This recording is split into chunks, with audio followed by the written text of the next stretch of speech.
How you doing, guys? I never made one of these videos before, so here's my first one, and I hope it helps. This is about my 2001 Lexus RX300. I have done a couple things myself. I'm not a mechanic in any way, but I've changed my taillights, my headlights, did my brakes myself, my starter, my window actuator for the passenger side, and everything seemed to work after I did it, so why not share this information?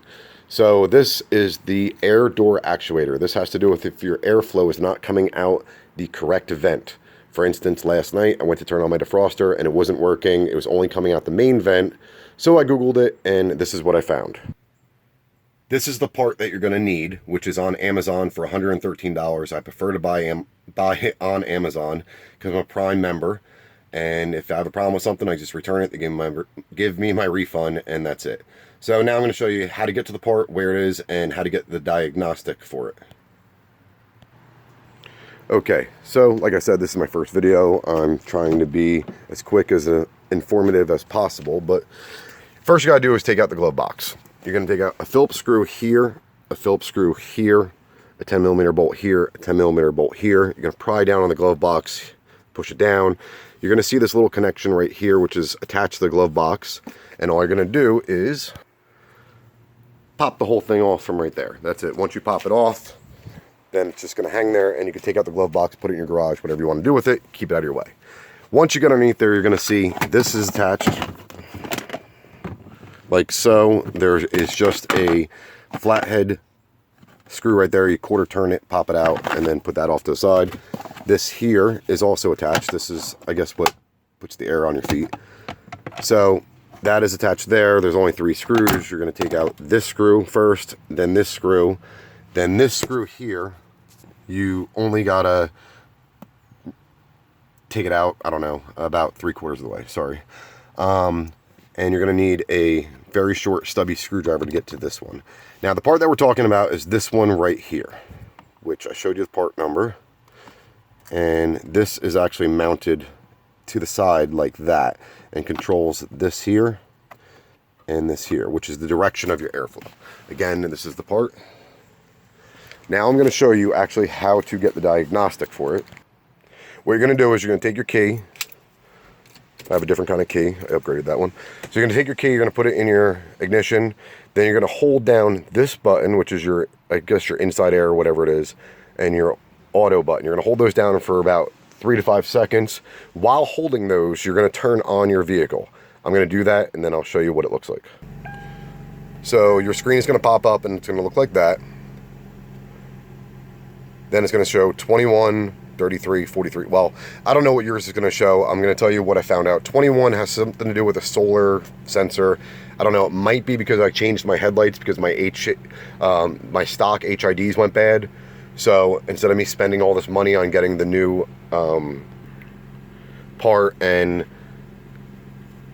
putting that into the stock headlights, I just figured I would get all new headlight casings and the HID conversion kit. And that actually is a lot better. It looks nicer. My old headlights were kind of scratched up or whatnot. So, but there is a little tiny thing there for the auto adjustment. Now, I know that has nothing to do with that video. I just want to let you know that I did do that. That will be on if you ever change your headlights to the HID conversion kit and you don't have the stock ones in anymore with the auto adjustment. Just to go off track for 1 second, this is the actual headlights. They're not as blue as they're showing on this video. They're actually 6000K. They actually look great. I love them a lot better than the original stock. They're a lot brighter. These are the aftermarket LED lights that I put on the tail. Sorry, like I said, I'm sorry to be going off track. I just want to show you what I was doing on here. That actually was a couple of nice upgrades. All right, back to what we were talking about. So now we're back to these codes. Now, the 33, that might just be because I removed some parts down here, so that wasn't showing before. Only the 43 and the 21. The 43 is this part here, again.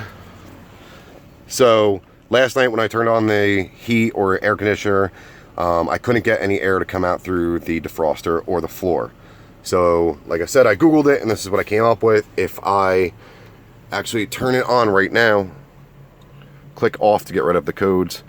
Now I'm going to click auto here, change a mode. You can see that little wheel turning.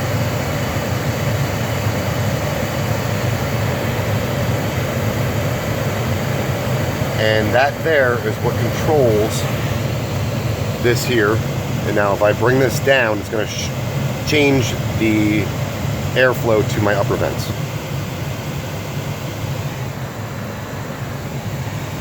And I believe this other one back here does the defroster. So both of those connect to this. Now this part here I did disassemble to find out what it was, and actually it was this little motor.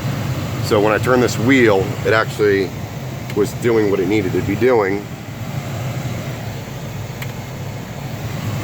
So, but it sticks. So I thought maybe I could fix it by putting a little see, there we go. I thought maybe I could fix it if I put a little WD-40. That didn't work. I dropped it on the ground a couple times. Thought maybe I could loosen whatever the problem was. It worked for a second, then it just stuck again. So I'm just gonna order a new part. I thought maybe I could just order this little motor, HC0707. Can't order that. So like I said, this part is $113 on Amazon. That's all you gotta change. Now, it looks like this. I'm gonna unclip that. It actually looks like this. So it looks like this when you first take it off. This is what it looks like. Like I said, I disassembled it. There's a couple clips and tried to see if I could loosen up that little motor. I'm not a mechanic, like I said. I don't know what I'm really doing. I just like to take things apart and try to fix them, and I thought maybe I could, but I can't. So I gotta order the whole part. Is what it is. All right, well, I hope this video helps. Good luck with doing it for yourself. It only took me about 15 minutes to figure out where it was, how to get to it. All I needed was, I have this little drill here that I picked up on Amazon. It was 20 bucks. Pretty good, actually. It has a lot of torque. So all you're gonna need is just a Phillips screwdriver and a 10mm socket to get those off. But other than that, you should be able to do it yourself. I don't see any kind of problem. Don't go spending a bunch of money going to a dealership or something and have them, you know, rip you off. So again, good luck doing everything. I'm gonna leave mine disassembled for now until I get the new one, because for now I can actually, if I need to, it's automatically on floor now, so that's fine. It's not going through my main vents, and I can actually just change this here for my defroster. So I'm gonna leave it disassembled for now until I get the new one. So if I need to defrost my windows, I can just kind of reach over here and do it. But I would suggest doing that. And like I said, buying it off Amazon, you'll probably get it in 2 days or so. If you have any questions, feel free to ask me. I'll help you if I can. And good luck with your RX300. Mine is a 2001, like I said. I think this is for 2003 down to 99. I'm not really 100% sure there. Mine has over 230,000 miles on it. I try to take as good care of it as possible. So hopefully you do too, and this works for you. Real quick before I leave, I did notice it is a little tricky to put it back in. So I didn't get my new one yet, but it is a little tricky. What I did was I kind of put it in this one here, the white one first, and then pivot that up and then get the other one lined up.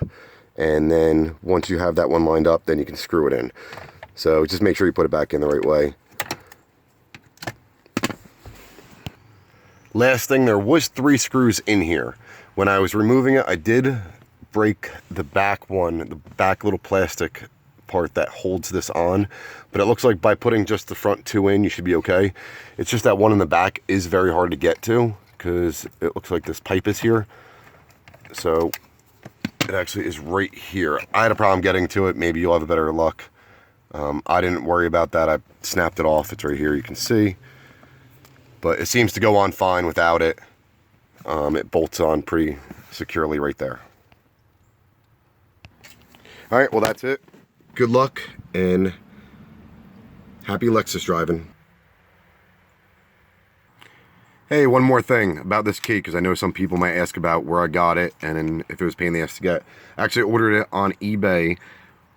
It was, I think, around $25 or something. You actually just take a picture of your key and they send you this casing with the key already cut. You don't have to do anything. All you do is just get it, remove this part of the key, the buttons, open up the casing, put that part inside of it. The key's already there. Just make sure it's wound and